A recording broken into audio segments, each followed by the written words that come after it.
Bak ketiban durian runtuh, Nasdem pilih Anies jadi capres. Denny Sregar sindir telak Demokrat dan PKS begini. Sebelum kita lanjut, jangan lupa subscribe dan nyalakan loncengnya agar Anda menjadi yang pertama mendapatkan informasi dari jurnal terupdate. Pegiat media sosial Denny Sregar lagi-lagi berkomentar terkait Partai Nasdem yang mendeklarasikan Anies Baswedan sebagai calon presiden atau capres pada Pilpres 2024.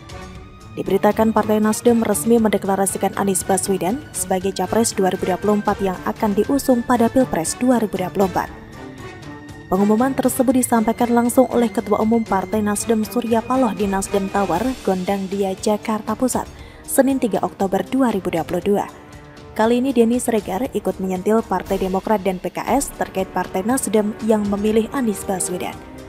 Sahabat Abu Janda dan Eko Kun tadi itu menyebut saat ini Partai Demokrat dan PKS manyun lantaran kartu asnya direbut Partai Nasdem. Surya Paloh, "Hei, gua punya kartu as nih, jangan macam-macam ya kalian." Demokrat sama PKS pun manyun, kartu asnya direbut Paloh. Tulis Denny Sregar lewat cuitan di akun Twitter @DennySregar7 Selasa 4 Oktober 2022 pukul 11 malam, dikutip dari tribuntimur.com. Cuitan Denny Sregar disertai emoji tertawa. Sebagai informasi tambahan, sebaris dua petinggi Partai Nasdem sumringah dan bangga saat Surya mengumumkan Anies sebagai capres dari partai mereka. Tapi di beberapa sudut tidak bisa disembunyikan wajah lainnya tiba-tiba memucat seperti orang yang lesu darah. Seperti baru tersadar akan satu hal tapi terasa sudah terlambat. Senyuman yang dipaksakan tersungging karena merasa harus mendukung keputusan ketum yang berbeda dengan suara hatinya. Ada panggilan untuk loyal, beradu dengan adanya kekhawatiran akan keputusan yang salah. Ini tidak ubahnya seperti memberikan jerat tali di leher mereka, lalu mereka dipaksa melonjak dari tempat duduknya. Mereka dipaksa menumbuhkan satu orang Anies dengan konsekuensi akan banyak kader yang membelot. Tapi mereka tidak berdaya karena sucinya titah sang ketua. Dan benar saja tidak lama setelah deklarasi itu, ketakutan itu pelan-pelan menjelma menjadi nyata, horor dan berkepanjangan. Satu persatu kader partai yang tidak rela menggadaikan negerinya, suara hatinya, integritasnya kepada pelaku politik identitas, mengundurkan diri dari keanggotaan partai. Bukan menjadi awas, partai sepertinya tidak mau tahu, atau memang sudah kepalang basah dengan keputusan ini.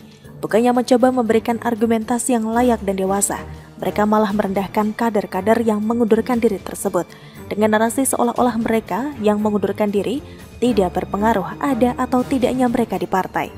Bahkan dengan jumawa mereka mengatakan satu mengundurkan diri akan digantikan oleh 1000 kader baru yang ingin bergabung ke partai. Kenyataannya kalaupun ada yang menggantikan, tentulah mereka yang selama ini berseberangan dengan partai. Pribadi-pribadi yang pernah membenci partai justru akan menjadi kader-kader baru mereka. Apakah ini menjadi masalah? Tentu tidak. Mereka-mereka ini lahir bukan dari idealis murni partai, tidak mirip sama sekali dengan DNA partai. Mereka lebih cocok disebut sebagai pelaku oportunis.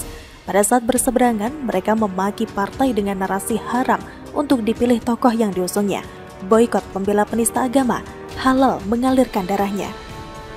Namun, pada saat ada kesempatan mereka akan masuk menjadi kader partai yang selama ini mereka doakan buruk adanya. Apa yang mau dicapai dari kader-kader seperti ini? Sangat sedikit, kalau tidak bisa dibilang tidak ada. Apalagi pengalaman mereka berpolitik tentu sangat minim sekali. Ini tentu tidak akan memberikan sumbangsi signifikan kepada partai, malah bisa jadi hanya menjadi blunder-blunder yang akan menghiasi warna partai ke depannya.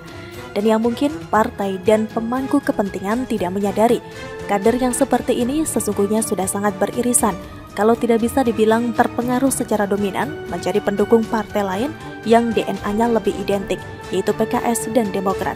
Jadi kalau ada yang masih jumawa mengatakan pengunduran diri kader akan seperti pepatah, mati satu tumbuh 1000, maka yang perlu dikhawatirkan adalah sebaliknya, datang satu Anies justru menghilangkan 1000 kader potensial. Sepadankah? Maka Nasdem tentu menunggu jawabannya di ujung waktu. Bagaimana menurut Anda?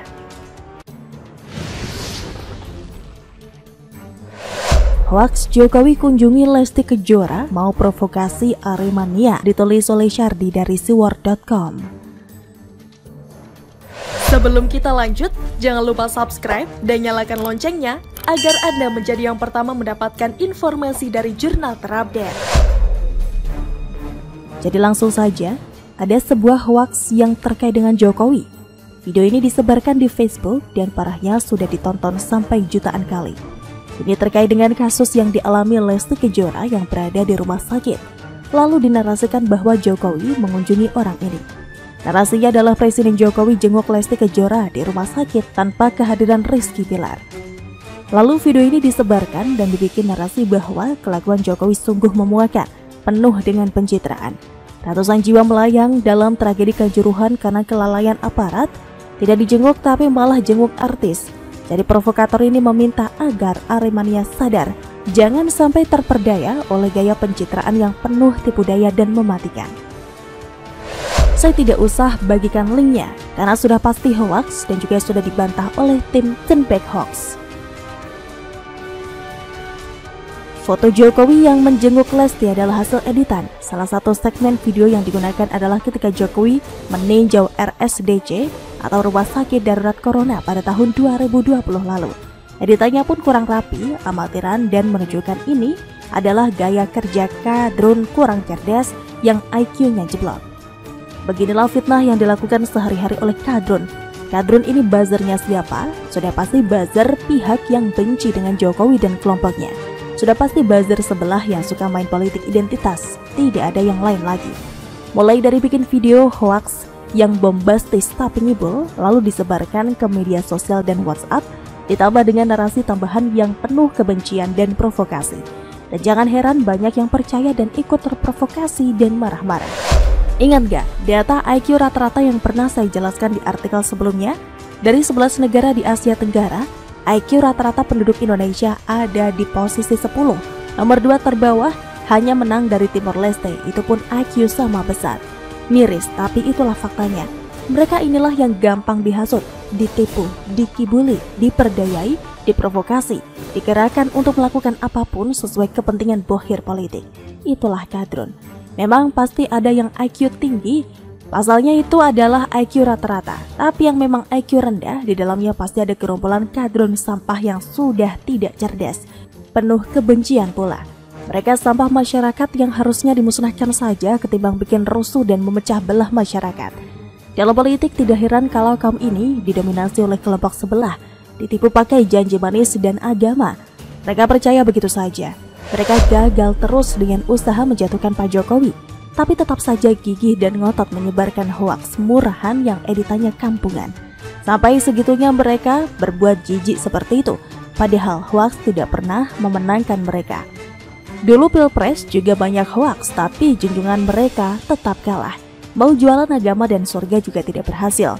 Dan satu hal yang pasti, mereka ini pasti mendukung bapak politik identitas yang saat ini sedang tersenyum karena ada partai politik yang sudah mengusungnya secara resmi. Kadrun-kadrun ini pasti akan mendukung. Tidak mungkin mendukung Jokowi, apalagi pilihan Jokowi sebagai penerusnya.